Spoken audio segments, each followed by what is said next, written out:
Teman-teman,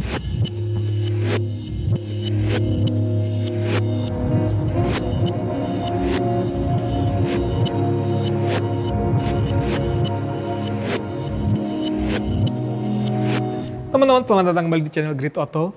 Ini adalah Kia Seltos GT Line, tapi ini adalah varian yang lama. Kalau ini nih, ini adalah varian facelift ya teman-teman. Jadi dia nggak cuma sekedar facelift, tapi ternyata dia banyak ubahan teknis yang ada di dalamnya. Apa aja detailnya? Ini dia videonya.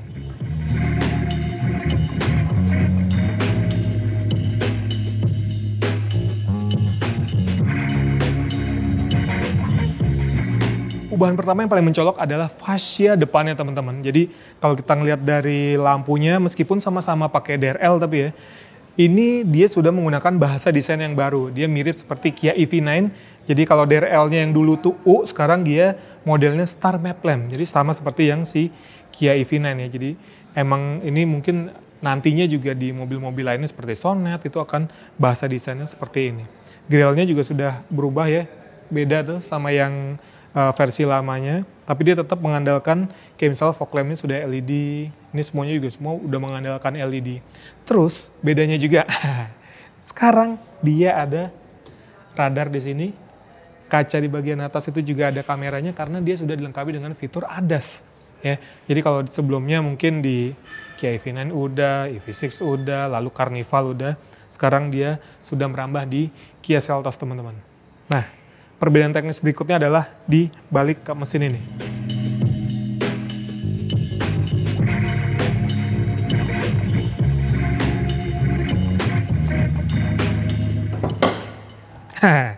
Ini dia teman-teman. Jadi kalau sebelumnya Kia Seltos itu hadir dalam dua varian ya. Ada yang versi bensin 1400, lalu ada 1500 versi mesin diesel. Tapi sekarang semuanya hadir dengan mesin bensin, tapi emang tetap ada dua pilihan. Jadi kalau yang ini adalah varian yang Premier 15 Turbo, satu lagi yang Premier 15 itu yang mesinnya sama seperti Sonet dan juga Kia Carens. Nah kalau yang turbo ini, dia tenaganya sampai sekitar 158 dk atau 160 PS dengan torsi 253 Nm dan dia disambungkan melalui transmisi dual clutch 7 percepatan. Jadi bisa kebayang secara tenaga memang dia lebih powerful dibandingkan yang versi sebelumnya. Nah nanti kita bakal coba nih. Udahlah mesin 1.5 turbo tambah dual clutch ya kan. Kita penasaran juga sih seberapa kencang akselerasinya.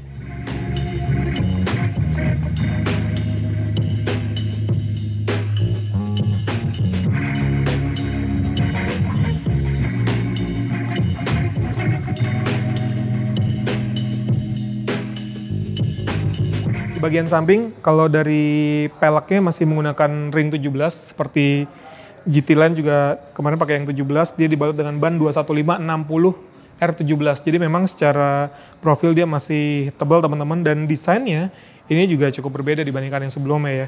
Meskipun kalau dari kombinasi warna dia tetap menggunakan warna hitam dan juga polish. Dan kalau bagian sampingnya memang hampir nggak ada beda dibandingkan yang versi sebelumnya. Tapi kalau kita ngintip ke atas sedikit, ini sudah ada panoramic roof teman-teman. Jadi memang gede banget ya. Kacanya besar sehingga kalau kita ngelihat dari bagian dalamnya tuh, kita intip bagian dalamnya, wow, penumpang dari baris kedua pun bisa merasakan aura lega dari kabinnya. Kita geser dikit ke belakang. Nah ini juga yang berbeda dibandingkan versi sebelumnya. Jadi kalau dari desain ini memang mirip-mirip seperti Kia Carnival ya. Dia lebih pipi dan semua sudah teknologi LED baik dari lampu malam, lampu rem, lampu sen, lalu di bawahnya juga ada lampu mundur ya. Ini ada lampu mundur sama reflektor teman-teman di bagian bawahnya. Terus dia juga ada beberapa sensor, ada 4 sensor dan ada kamera belakang untuk mundur ya. Wiper juga tersedia lengkap dengan defogger. Lucunya ini ya, spoilernya dia diberi sentuhan warna yang berbeda. Jadi secara tampilan lebih atraktif sih kelihatannya. Dari bagasi, ini hampir nggak ada beda ya, karena memang ini bukan generasi baru alias hanya facelift. Jadi secara dimensi itu masih mirip-mirip dibanding yang sebelumnya. Di bawahnya juga ada ban serap, tapi ban serapnya ini ukurannya sama persis dengan yang ada di rodanya. Cuma saja dia peleknya masih menggunakan pelek kaleng. Ini juga kalau dibutuhin mungkin teman-teman butuh bawa barang yang cukup panjang ya. Ini kita bisa lipat. Nah, konfigurasinya 60-40 dan dia lumayan agak rata lantai sehingga ketika kita misalnya mau bawa barang yang agak panjang itu masih bisa.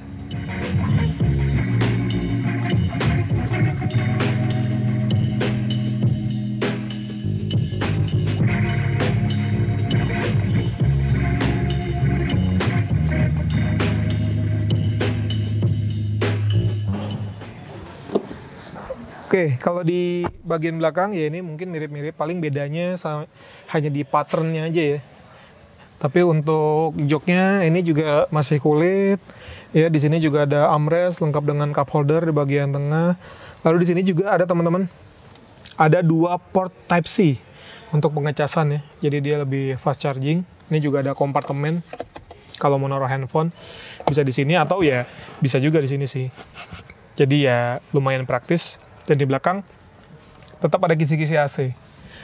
Nah ini yang beda sih, feel-nya jadi ngerasa mobil lebih lega di kabin ya, karena ya itu dia sudah dilengkapi panoramic roof dan ini kebukanya sampai belakang kan. Jadi bisa kebayang kalau teman-teman duduk di sini sambil malam hari jalan, wah ini sih asik banget sih. Ya, kita geser ke depan sekarang.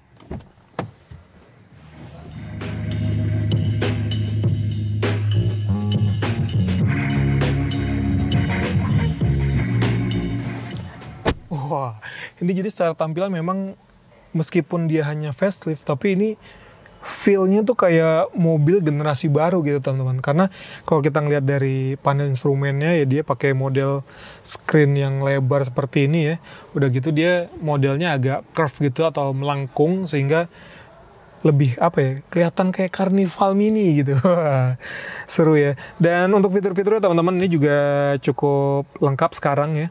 Dia kalau AC-nya sudah dual zone di sini, jadi kita bisa memposisikan suhu yang berbeda antara yang kanan dan kiri. Lalu di sini ada wireless charger ya, taruhnya tinggal di atas sini. Ventilated seat juga dia masih tersedia. Ini ngaruh banget sih kalau penggunaan di Jakarta gitu ya.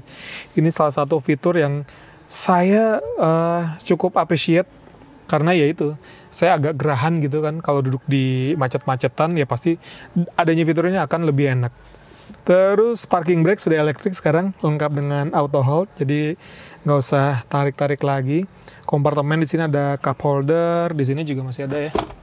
Ada kompartemen tertutup. Terus ini ada tombol view, tapi ini untuk rear view aja, karena memang belum dilengkapi dengan kamera 360 ya teman-teman. Dan untuk fitur ADAS juga lumayan lengkap. Jadi dia ada adaptive cruise control udah pasti, lalu lane keeping assist. Jadi ini fitur-fitur yang ada di Carnival ya. Terus di sini ada head up display juga. Jadi visualnya kita bisa langsung ke kaca aja tanpa perlu ngeliat-liat ke panel instrumen. Setir ya biasa ya. Udah tilt teleskopik, lalu juga ini udah pengaturannya elektris untuk yang pengemudi, tapi kalau untuk yang penumpang depan dia masih manual ya. Masih model manual seperti itu. Terus tombol-tombol di kanan ya seperti biasa, engine start stop, lalu untuk matiin kontrol traksi sama untuk nonaktifkan head up display. Gitu. Sisanya mungkin masih mirip-mirip ya, kayak mode berkendaranya dia yang lengkap itu ya. Nggak cuma mode berkendara tapi ada mode traksi ya. Seperti yang sebelumnya juga sudah ada. Lalu pedal shift, wah ini ada pedal shift nih. Jadi karena dia udah dual clutch, dengan penggunaan pedal shift pasti akan lebih menyenangkan. Dan kalau di kelasnya memang ini mungkin akan head to head sama apa ya, Omoda 5 GT kali ya. Iya kan? Meskipun dia mesinnya 1.6 gitu, tapi kalau yang mesin-mesin yang setara itu lalu dengan dual clutch gitu ya, ini bisa berjaban nih. Sementara kalau yang lain kan rata-rata pada CVT ya. HR-V CVT, lalu kereta CVT, Omoda 5 CVT. Lalu apa, di kelas ini emang banyak banget sih. X-Force CVT, Yaris Cross CVT. Jadi ya ini mungkin kalau dari USP-nya adalah salah satunya performa gitu. Tapi nanti kita bakal coba seperti apa performanya sih.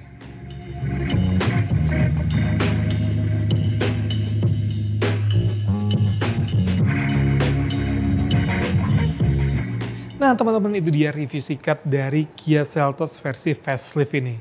Kalau untuk harganya berapa sih sekarang?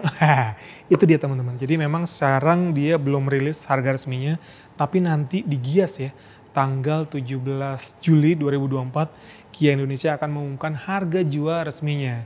Nanti bakal kita update di gridauto.com, makanya mampir-mampir ya ke website kami di gridauto.com.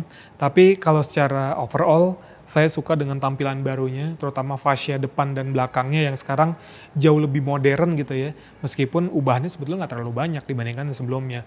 Tapi yang cukup impresif adalah bagian interiornya teman-teman. Wah, ini juga luar biasa meskipun dia hanya pakai layar monitor yang cukup panjang, tapi memberikan visual yang lebih apa ya, kayak mobil yang beda generasi gitu. Meskipun dia hanya sekedar facelift semata. Lalu dari dapur pacunya juga teman-teman, yang tadinya 1.4 turbo sekarang jadi 1.5 turbo. Artinya memang ada improvement, seharusnya dari akselerasi juga akan semakin lebih baik. Udah gitu juga kan dia dipadukan dengan transmisi dual clutch ya, 7 percepatan. Harusnya sih ya kalau di rivalnya mungkin dia akan berhadapan dengan Omoda 5 GT ya. Meskipun Omoda itu dia pakai mesin 1.6. Tapi nanti bakal kita coba seperti apa akselerasinya, lalu efisiensinya akan seperti apa, akankah lebih baik dengan mesin yang tenaga lebih besar, karena secara power to weight ratio pasti akan lebih bagus kan, gitu teman-teman. Oke, nanti kita bakal nantikan aja harga jualnya berapa. Sekian dulu video dari saya, terima kasih sudah menonton dan sampai jumpa di video selanjutnya.